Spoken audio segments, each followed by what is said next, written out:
राजस्थान राज्य कर्मचारी महासंघ एकीकृत के बैनर तले आज मेडिकल कॉलेज के बाहर धरना दिया गया।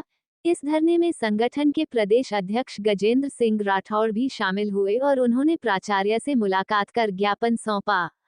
उन्होंने बताया कि जेएलएन मेडिकल कॉलेज में लंबे समय से डीपीसी नहीं हो रही, जिसके कारण कर्मचारियों और अधिकारियों को पदोन्नति भी नहीं मिल पा रही, साथ ही नई भर्ती भी नहीं निकाली जा रही।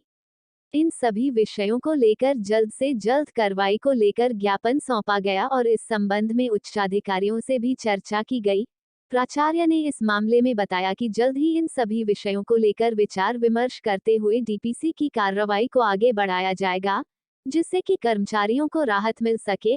ऐसा नहीं होने पर महासंघ एकीकृत ने आगामी दिनों में चेतावनी दी है कि यदि कार्रवाई नहीं होती है तो फिर प्राचार्य को अपनी कुर्सी पर भी नहीं बैठने दिया जाएगा।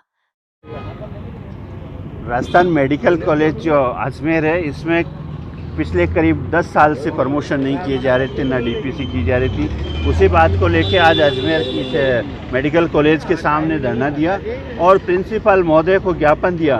ज्ञापन देने के बाद पहले प्रिंसिपल साहब कह रहे थे कि हमने डीपीसी में करने की कोशिश कर रहे थे, वो कर रहे थे, परंतु जब हम लोगों ने उन्हें कहा कि डीपीसी डीओपी सेक्रेटरी से हर वर्ष आदेश होते हैं तो हर वर्ष डीपीसी की जाती है और उसी की परिप्रेक्ष्य में अभी हमने प्रिंसिपल को कहा है और प्रिंसिपल ने हमें आश्वस्त किया है कि शीघ्र ही आपकी 21, 22 और 22-23 की डीपीसी शीघ्र करवा दी जाएगी।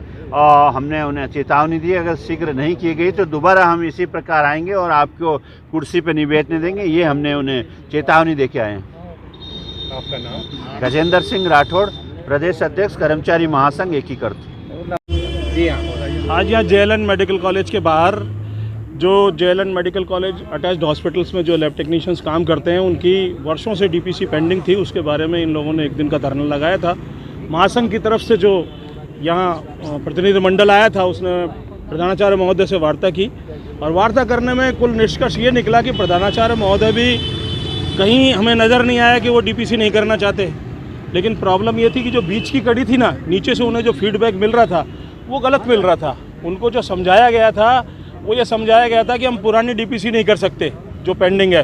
वो हमारे अध्यक्ष जी ने उनको समझा दिया, डीओपी के ऑर्डर्स उनको हमने दिखाए। यहाँ के बाबू लोगों ने उनको कुछ भ्रमित किया हुआ था, वो उनका भ्रम दूर हो गया। वो भ्रम दूर होते ही उन्होंने कहा कि मैं विद इन ए वीक ये जो पुरानी पेंडिंग जो डीपीसी है वो सारी पेंडिंग डीपीसी मैं निपटा दूंगा। वो भले ही मेरे को 22-23 तक की टोटल 24 आदमियों की पदोन्नति यहाँ होगी, जो इतने वर्षों से बेचारे बगैर पदोन्नति के रिटायर होते जा रहे थे। अब वो प्रिंसिपल साहब ने चाहा और जल्दी डीपीसी कर दी तो रिटायर होने वाले कर्मचारियों को इस बात का पूरा लाभ मिलेगा और कर्मचारियों की जीत होगी और कर्मचारी अपने, और इसमें कोई पदोन्नति से कोई पैसे का लाभ नुकसान होने वाली बात नहीं थी। ना प्रिंसिपल की जेब से कुछ जा रहा, ना सरकार को कुछ देना पड़ रहा। लेकिन पदनाम परिवर्तन होने से एक नया पद मिल जाना था, वो फीस लग जाती और सब इंस्पेक्टर बन जाता है। बस इतनी सी बात थी। नहीं मिलता है तो ये यहाँ दोबारा हमारे को दूसरा नया कार्यक्रम देना पड़ेगा।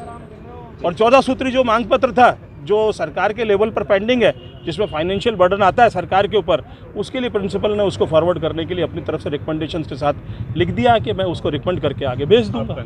राजेंद्र कुमार शर्मा।